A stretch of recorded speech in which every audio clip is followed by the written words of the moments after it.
ইহবিতু, এটা বের করা নয়, নামিয়েছেন। কারণ কি? এখানে অনেক হিকমত রয়েছে। আদম সন্তান দুই ভাগে ভাগ হবে, এক ভাগ হবে দিনদার আর এক ভাগ হবে ফরেজগার।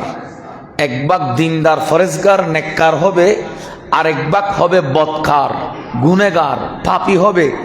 এক ভাগের ঠিকানা হবে জান্নাতে, আর এক ভাগের ঠিকানা হবে জাহান্নামে।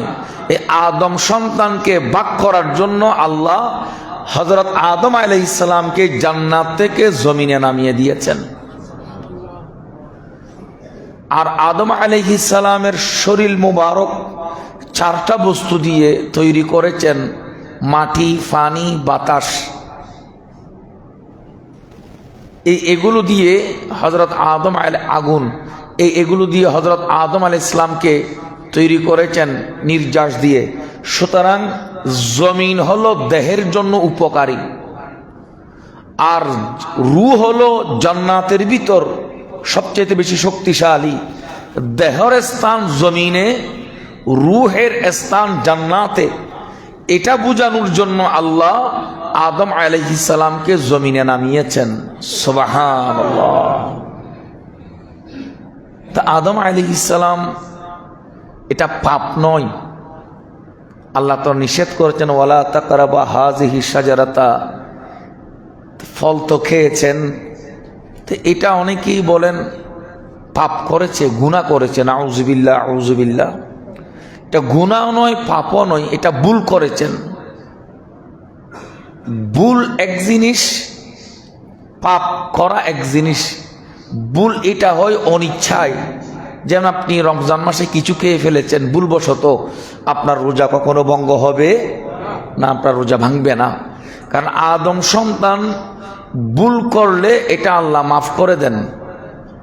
রাফা আন উম্মতিল খাতাউ ওয়ান নিসিয়ান, আমার উম্মত যখন ভুল করে, কোনো পাপ করে, সেটা আল্লাহ তুলে নিয়েছেন, এটা আল্লাহ অগ্রিম ক্ষমা করে দিয়েছেন। কারণ ভুলের কোনো দোষ নাই। ভুল করে একটা কাজ করে ফেলেছেন আপনি, এটা আপনার অনিচ্ছাবশত, অজানাবশত করেছেন, এটা আল্লাহ মাফ করে দিবেন, অগ্রিম মাফ করে দিবেন। আদম আলাইহিস সালাম যে কাজটা করেছিল এটা অনিচ্ছায়, এটা ভুলবশত। সুতরাং এখানে পাপ বলা যাবে, গুনাহ বলা যাবে না। কারণ আল্লাহ সমস্ত নবী রসুল আলাইহিমুস সালামগণকে গুনাহ থেকে, পাপ থেকে মুক্ত রেখেছেন। বড় করে বলি সুবহানাল্লাহ। ওনারা মাসুম, ওনারা গুনাহ থেকে মুক্ত, পাপ থেকে মুক্ত। তো হযরত আদম আলাইহিস সালাম এই দুনিয়াতে এসেছেন, এসে কান্না শুরু করেছেন। একদিন নয়, দুই দিন নয়, এক মাস নয়, 2 মাস নয়, কিতাবের মধ্যে লেখেন 6 মাস হযরতে বাবা আদম আলাইহিস সালাম কান্নাকাটি করেছিল। সেজন্য পৃথিবীর জমিনে 5 জন মানুষ বেশি কেঁদেছেন। তোর মধ্যে একজন হযরতে বাবা আদম আলাইহিস সালাম যখন জান্নাত থেকে বের হয়েছিল, আল্লাহ নামিয়ে দিয়েছিলেন জমিনে, তখন হযরত আদম আলাইহিস সালাম কান্নাকাটি করেছেন। সেজন্য ফেরেশতাদের চাইতেও মানুষ উত্তম। যারা ভুল করে আল্লাহর দরবারে কান্নাকাটি করে, চোখের পানি জড়ায়, কান্না করেছে, চোখের পানি জড়িয়েছেন। হযরত আদম আলাইহিস সালাম পৃথিবীর জমিনে আল্লাহর দরবারে চোখের পানি ছেড়ে কান্না করেছেন, ফেরেশতা নয়। পৃথিবীর জমিনে চোখের পানি ছেড়ে কান্না করেছেন সর্বপ্রথম হযরতে বাবা আদম আলাইহিস সালাম। বড় করে বলি সুবহানাল্লাহ। রব্বানা যালামনা, এই আদম আলাইহিস সালাম আল্লাহর দরবারে বলছেন, রব্বানা যালামনা আনফুসানা ওয়া ইল্লাম তাগফির লানা ওয়া তারহামনা লানাকুনান্না মিনাল খাসিরিন। হে আল্লাহ, আমার প্রতিপালক, আমি নিজের উপর জুলুম করেছি, ভুল করেছি। রব্বানা যালামনা আনফুসানা, আমি নিজের উপর নিজে জুলুম করেছি, আমি নিজের উপর নিজে অন্যায় করেছি, অবিচার করেছি। ওয়া ইল্লাম তাগফির লানা ওয়া তুরহামনা, আপনি যদি ক্ষমা না করেন, আপনি যদি রহমত না করেন, লানাকুনান্না মিনাল খাসিরিন, ক্ষতিগ্রস্ত হব, ক্ষতিগ্রস্ত হব, অবশ্যই অবশ্যই ক্ষতিগ্রস্ত হব। ও বারেলাহি, আপনি বড় ক্ষমাকারী, আপনি ক্ষমা করেন, আপনি রহমতকারী, আপনি রহমত করেন। হযরতে বাবা আদম আলাইহিস সালাম এই দোয়া পরে পরে দীর্ঘ 6 মাস অথবা 4 মাস অথবা 3 মাস আল্লাহর দরবারে কান্না করেছেন। সুবহানাল্লাহ। দ্বিতীয় নম্বরে হযরতে ইয়াহিয়া আলাইহিস সালাম আল্লাহর দরবারে বেশি কান্না করেছেন, আল্লাহর ভয়ে, আল্লাহর ভয়ে বেশি কান্না করেছেন। হযরতে ইয়াহিয়া আলাইহিস সালাম ওই কলব সবচাইতে বেশি দামি কলব, যে কলব আল্লাহর ভয়ে কাঁদে, ওই চোখ সবচাইতে বেশি দামি। যে চোখ থেকে আল্লাহর ভয়ে চোখ দিয়ে পানি বের হয়, হযরতে ইয়াহিয়া আলাইহিস সালাম এমন ভাবে কান্না করেছেন, 2 চোখের 2 পাশে দাগ পড়ে গিয়েছিল শুধু আল্লাহর ভয়ে, মিন খাশিয়াতিল্লাহ, আল্লাহর ভয়ে হযরতে ইয়াহিয়া আলাইহিস সালাম বেশি বেশি কান্না করেছেন। তৃতীয় নম্বরে হযরতে ইয়াকুব আলাইহিস সালাম পৃথিবীর জমিনে সবচাইতে বেশি কান্না করেছেন সন্তানের জন্য। হযরতে ইউসুফ জামালুল্লাহ, হযরতে ইউসুফ আলাইহিস সালাম ছোট অবস্থায় হারিয়ে গিয়েছিল। হযরতে ইয়াকুব আলাইহিস সালাম কান্না করতে করতে করতে করতে 2 চোখের জ্যোতি হারিয়ে গিয়েছিল।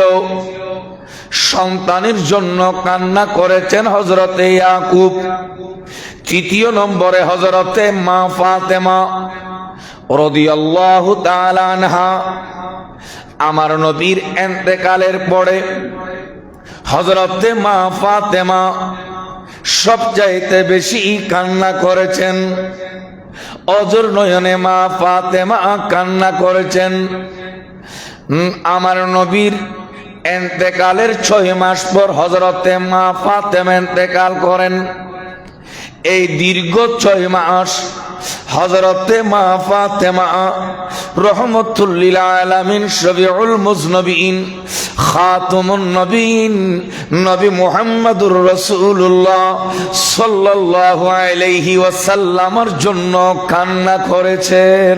সুবহানাল্লাহ। হযরতে ফাতেমা রাদিয়াল্লাহু তাআলা আনহা যেদিন ইন্তেকাল করবেন রাতে, এই একেবারে সাহারির সময়ের আগে আগে খাবের মধ্যে দেখলেন নবীজি তশরিফ আনলেন। ঘরের মধ্যে কি যেন তালাশ করে। মা ফাতেমা বললেন, ইয়া রাসূলুল্লাহ, আমাকে দেখার জন্য আমার ঘরে এসেছেন, কি খুঁজেন? নবীজি বলেন, হায় এ ফাতেমা, আমি তোমাকে খুঁজি। হুজুর কেন? বলে, আজকে তুমি সাহারি খাবে আলীর সাথে, আর কালকে তুমি ইফতার করবে আমি নবী মুহাম্মদুর রাসূলুল্লাহর সাথে। সুবহানাল্লাহ। এই হযরতে ফাতেমা ইন্তেকালের পূর্ব মুহূর্ত পর্যন্ত শুধু নবীজির বিরহে কান্নাকাটি করেছেন। বড় করে বলি সুবহানাল্লাহ। 5 নম্বরে হযরতে জৈনুল আবিদিন, হযরতে ইমাম হুসাইন রাদিয়াল্লাহু তাআলা আনহুর বেটা, শাহজাদা, বেলায়েতের সম্রাট, যিনিও কারবালার জমিনের মধ্যে ছিলেন, হযরত জৈনুল আবেদিন সবচাইতে বেশি কান্না করেছেন কারবালার ঘটনার পরে। হযরত জৈনুল আবেদিন যখন কুফা হয়ে দামেস্কে গেলেন, দামেস্ক থেকে আবার কুফায় আসলেন, কুফা থেকে আবার মদিনাতুল মুনাওয়ারার মধ্যে ফেরত আসলেন।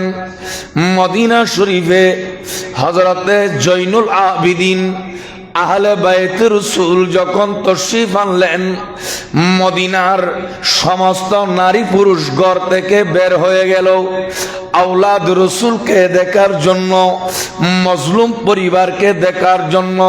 হযরতে জৈনুল আবেদিন ওই মদিনাতুল মুনাওয়ারা এসে কারো ঘরে যাই নাই, কারো সাথে কথা বলে নাই, সোজা আমার নবীর দরবারে চলে গেলেন, নবীর রওজায়ে পাকে প্রবেশ করলেন। নবীর রওজায়ে পাকে প্রবেশ করে নবীজির রওজা মুবারকের গিলাফ মুবারক হযরতে জৈনুল আবেদিন দুই হাত দিয়ে ধরে হু হু করে কান্না করতে লাগলেন। এমন ভাবে হযরতে জৈনুল আবেদিন কান্না করতে লাগলো, মদিনাতুল মুনাওয়ারার যে দেওয়ালগুলো ছিল ওই দেওয়ালগুলো তরতর তরতর করে কাঁপতে ছিল। হযরতে জৈনুল আবেদিন একটা একটা ঘটনা আমার নবীর রওজা মুবারকে বর্ণনা করতে লাগলো। ইয়া রাসূলুল্লাহ, আমার আব্বা জান ইমাম হুসাইন, আপনার কলিজার টুকরা সন্তান, আমাকে বলেছে, ওসিয়ত করেছে যেন মদিনাতুল মুনাওয়ারা এসে আপনি নবীর রওজায় কারবালার সমস্ত ঘটনা বর্ণনা করি। ইয়া রাসূলুল্লাহ, কারবালার শুরু থেকে শেষ পর্যন্ত কি হয়েছে না হয়েছে, আলী আসগর কিভাবে শহীদ হয়েছে, আলী আকবর কিভাবে শহীদ হয়েছে, কাসেম কিভাবে শহীদ হয়েছে, হযরতে আব্বাস আলমদাদ কিভাবে শহীদ হয়েছে, হযরতে ইমাম হুসাইনের গর্দানের উপর কিভাবে তলোয়ার রাখা হয়েছে, কিভাবে ইমাম হুসাইনকে শহীদ করা হয়েছে, একটা একটা ঘটনা হযরতে জৈনুল আবেদিন যখন নবীর রওজায়ে পাকের মধ্যে বর্ণনা করতে লাগলো, আমার নবীর রওজা এ পাক তরতর তরতর তরতর তরতর করে কাঁপতে লাগলো।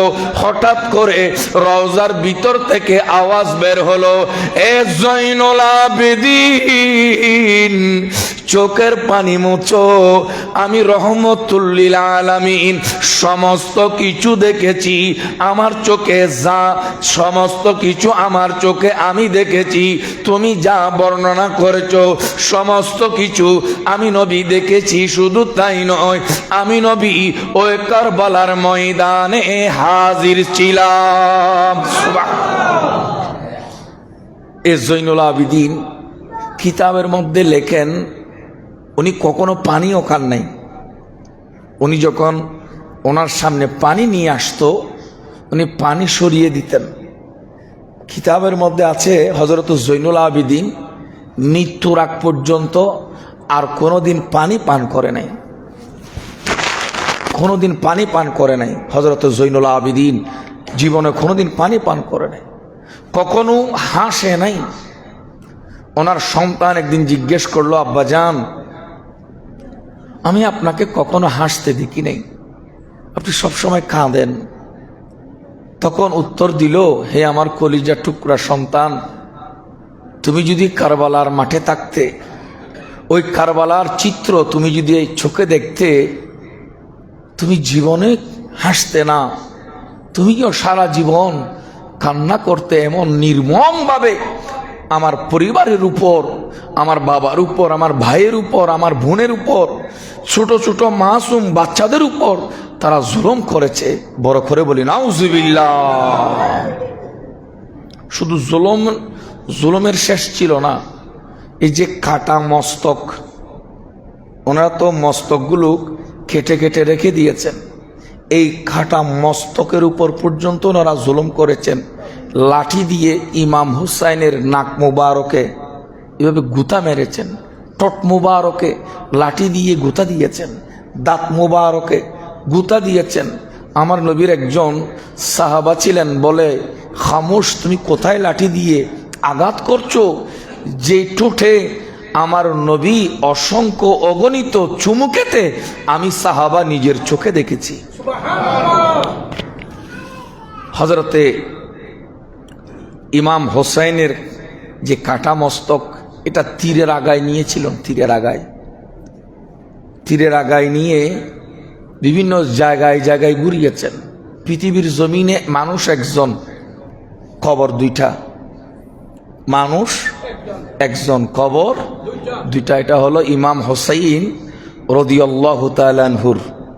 একটা কবর হলো কুফায়, ওনার দেহ মুবারক, ওনার শরীরের ধর মুবারক, এটা কারবালার জমিনের পাশে ইরাকে, সেখানে দাফন করা হয়েছে। আর ওনার সের মুবারক, এটার দাফন নিয়ে মতনৈক্য রয়েছে, কিন্তু বিশুদ্ধ মতে ওনার সের মুবারক দাফন করা হয়েছে মিশরের জমিনে। বড় করে বলি সুবহানাল্লাহ। তা মিশরের জমিনের মধ্যে ওনার সের মুবারক দাফন করা হয়েছিল। কিতাবের মধ্যে লেখে, দামেস্কে যখন ইমাম হুসাইনের সের মুবারক এটা নিয়ে ঘুরতে ছিল, দামেস্ক শহরে ফারায় ফারায় মহল্লায় মহল্লায় ঘুরছেন, মানুষকে দেখাচ্ছেন, হুঁশিয়ার করছেন যে এজিদের বিরুদ্ধে যারা করবে তাদের পরিণতি এরকম ভয়াবহ হবে। মানুষকে যখন এইভাবে উপস্থাপন করছে, আসকালান নামক একটা শহর আছে, আসকালান। তো ওই আসকালান নামক শহরে একজন শাসক ছিলেন। তো ওই শাসক কি করলেন, যে বলে, অনেক তো ঘুরিয়েছ, মানুষকে দেখিয়েছ, আর দরকার নেই, মস্তকটা আমাকে দাও, আমি এই আসকালান শহরে ওনার মস্তক শরীফ দাফন করব। বড় করে বলি সুবহানাল্লাহ। আসকালানে এই ওনার সের মুবারক, হযরত ইমাম হুসাইনের সের মুবারক দাফন করা হয়। আবার আরেক রেওয়ায়েতে আছে, ইমাম হুসাইনের সের মুবারক এটা মদিনা শরীফ পাঠিয়ে দিয়েছিলেন। মদিনার মানুষরা ইমাম হুসাইনের সের মুবারক হযরত ইমাম হাসান রাদিয়াল্লাহু তাআলা আনহুর মাজারের পাশে, তখন তো মাজার ছিল, ইমাম হাসানের মাজারের পাশে ইমাম হুসাইনের সের মুবারক এটা দাফন করেছিলেন। আবার আরেক রিওয়ায়াতে আছে যে ইমাম হুসাইনের সের মুবারক এটা আহলে বাইতকে দিয়েছিলেন। এটা ওনারা দামেস্ক থেকে যখন কুফার মাঠ দিয়ে যাচ্ছিল, তো ইমাম হুসাইনের ধর মুবারক যেখানে দাফন করা হয়েছে, ঠিক সেখানে আবার ইমাম হুসাইনের দেহ মুবারক কবর থেকে তুলে ওই সের মুবারক লাগিয়ে ওনাকে দাফন করা হয়। বড় করে বলি সুবহানাল্লাহ। কিন্তু প্রসিদ্ধ মত হচ্ছে ওনাকে আসকালান শহরের মধ্যে দাফন করা হয়। তো এতগুলো মত ভিন্নতা কেন? কারণ কারবালার জমিনে 20 জন আওলাদুর রাসূল শহীদ হয়েছেন। তো সকলের সের মুবারক তো ওনারা নিয়ে গিয়েছিলেন, এজিদ বাহিনী। তো এক একটা সের আলাদা আলাদা রয়েছে। তো এটা এক একটা সের মুবারক এক এক জায়গায় দাফন করা হয়েছে। তো এটা এক এক বর্ণনাকারী এক একভাবে দিয়েছেন। তবে সর্ববিশুদ্ধ মত, ওনাকে আসকালান শহরের মধ্যে দাফন করা হয়েছিল। যখন ইংরেজরা আসকালান শহর দখল করে নিল, পরবর্তীতে প্রায় 100 বছর পর, এরকম কিছুদিন 100-200 বছর পর যখন ইংরেজরা এই আসকালান শহর দখল করে নিল, দামেস্ক যখন দখল করে নিল, তখন এই মিশরের একজন উপপ্রশাসক ছিল, যার নাম ছিল তালায়ে ইবনে রিজিক। কি নাম বলেছি? তালায়ে ইবনে রিজিক। উনি 30,000 দেরহাম দিয়েছেন ইংরেজদেরকে। 30,000 দেরহাম দিয়ে ইমাম হোসাইনের মস্তক এটা আসকালান থেকে মিশরে আনার জন্য অনুমতি নিলেন। বড় করে বলি সুবহানাল্লাহ। তো এই মিশরের যারা আনতে যাবেন, ওনারা জুতা পরেন নাই, জুতাবিহীন, পাদুকাবিহীন ওনারা ওই আসকালান শহরের মধ্যে গিয়েছেন। ইমাম হুসাইনকে যেখানে দাফন করা হয়েছে সের মুবারক, ওখান থেকে সের মুবারক তুলেছেন, তো বর্ণনাকারী বলছেন যে আমরা সের মুবারক তুলেছি ঠিক, কিন্তু আমরা দেখতেছি ইমাম হোসাইনের চুল মুবারক জিন্দা মানুষের মতো, চেহারা জিন্দা মানুষের মতো, যে খুনে পাক লেগেছিল ওই খুনগুলো তরতাজা ছিল, ওই খুন থেকে মেশকে আম্বরের খুশবু বের হচ্ছে। ওনারা ওই আসকালান শহর থেকে মিশরের মধ্যে নিয়ে আসলেন সবুজ রঙের রেশমি কাফর, এবং ওই সের মুবারকের যত ওজন তত সম ওজন পরিমাণ মেশকে আম্বর দিয়ে আসকালান শহর থেকে এনে এই মিশরের মধ্যে মাশহাদে হোসাইনি ওনার একটা জায়গা তৈরি করলেন, ওটার নাম দিয়েছেন মাশহাদে হোসাইনি। ওই জায়গার মধ্যে হযরত ইমাম হোসাইনের সের মুবারক দাফন করেছেন। বড় করে বলি সুবহানাল্লাহ, দাফন করেছেন। তো এই শেখ শাহাবুদ্দিন ইবনে আতলাবি হানাফি রহমতুল্লাহ আলাই বলছেন, আমি প্রায় সময় যাইতাম ওনার মাজার শরীফ জিয়ারত করতাম। ইনি হানাফি মাযহাবের বড় ইমাম ছিলেন। ওই মিশরে যেতাম, মাশহাদে হোসাইনি জিয়ারত করতাম। তো জিয়ারত করে একদিন আমার মনে সন্দেহ আসলো। কি সন্দেহ? মানে এক রেওয়ায়েতে পাচ্ছি ওনার সের মোবারক কারবালার জমিনে দাফন করা হয়েছে, আবার মদিনা শরীফে দাফন করা হয়েছে। আমার ভিতর একটা মতনৈক্য সৃষ্টি হয়েছে, সন্দেহ সৃষ্টি হয়েছে। আমি মাজারেও বসে আছি, মাশহাদে হোসাইনি ওই মাজারও বসে আছি, সাথে মনে মনেও সন্দেহ করতেছি যে আসলে কি ওনার মাজার এখানে আছে নাকি ভণ্ডামি করতেছে। মনে মনে অনেক ধরনের চিন্তা করতেছি। এমন চিন্তা করতে না করতে আমার চোখের মধ্যে ঘুম চলে আসলো। হঠাৎ করে ঘুম চলে আসলো। ঘুম আসতে দেরি নাই, আমি খাবের মধ্যে দেখতে পাচ্ছি ইমাম হোসাইনের সের মোবারকের পাশে একজন নূরানি সুরতের মানুষ দাঁড়ানো আছে। শুধু তাই নয়, ওনার মাজারে পাক থেকে ওই মানুষটা বের হয়ে সোজা নবীজির হুজরে পাকে, নবীজির রওজা মুবারকে গিয়েছেন। আমার নবীকে গিয়ে বললেন, ইয়া রাসূলুল্লাহ, আজকের এই দিনে অমুক অমুক অমুক ব্যক্তি আপনার নাতি ইমাম হোসাইনের মাজারে পাক সের মুবারক জিয়ারত করেছে, আর আমার নবী হাত তুলে দোয়া করেছেন, আল্লাহুম্মা তাকাব্বাল মিনহুমা ওয়াগফির লাহুমা। আল্লাহ, আমার হোসাইনের সের যে ব্যক্তি জিয়ারত করেছে, আল্লাহ তুমি তার গুনাহ মাফ করে দাও, আল্লাহ তুমি তার উপর রহমত করো। বড় করে বলি সুবহানাল্লাহ। তখন হযরত শাহাবুদ্দিন ইবনে আতলাবি হানাফি রহমতুল্লাহ আলাই বুঝে গেলেন এইটাই প্রকৃতপক্ষে ইমাম হোসাইনের সের মুবারকের মাজার শরীফ। বড় করে বলি সুবহানাল্লাহ।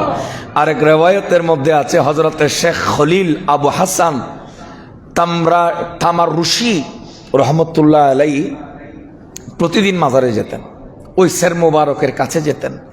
সের মুবারকের কাছে গিয়ে ওই মাজারে গিয়ে সালাম দিতেন, আসসালামু আলাইকুম ইয়া ইবনে রাসূলিল্লাহ, এভাবে সালাম দিতেন। সালাম দিতে দেরি হতো না, রওজার ভিতর থেকে উত্তর আসতো, জবাব আসতো, ওয়ালাইকুম আসসালাম ইয়া আবাল হাসান। সুবহানাল্লাহ বলেন না? এভাবে উত্তর দিতেন। তা আমি এরকম প্রতিদিন সালাম দিতাম, প্রতিদিন উত্তর পাইতাম। কিন্তু একদিন সালাম দিয়েছি, উত্তর দেয় নাই। গোটা দিন বসেছিলাম, কোনো উত্তর পাই নাই। আমি চলে আসলাম, মন ছোট করে চলে আসলাম। মনে হয় কোনো গোস্তাহি হয়েছে, বিয়াদবি হয়েছে, আজকে উত্তর তো পাই নাই। পরের দিন আবার গেলাম, আবার গিয়ে সালাম দিলাম। আজকে দেখা যায় সালাম দিতে দেরি হয় নাই, মাজারে পাক থেকে আমার সালামের উত্তর ইমাম হোসেন দিয়ে দিলেন। জিজ্ঞেস করলাম, হুজুর আমি তো গতকাল আপনাকে সালাম দিয়েছিলাম, আপনি উত্তর দেন নাই কেন?